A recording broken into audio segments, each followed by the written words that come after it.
కవినై కవితనై భార్యనై భర్తనై కవినై కవితనై భార్యనై భర్తనై మల్లెల దారిలో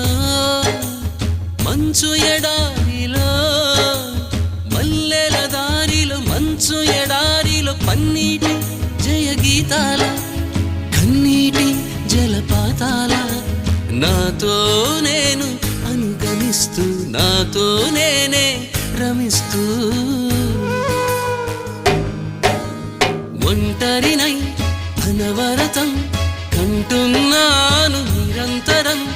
కలల్ని కథల్ని మాటల్ని పాటల్ని రంగుల్ని రంగవల్లుల్ని కావ్య కన్యల్ని ఆడపిల్లల్ని జగమంత కుటుంబం నాది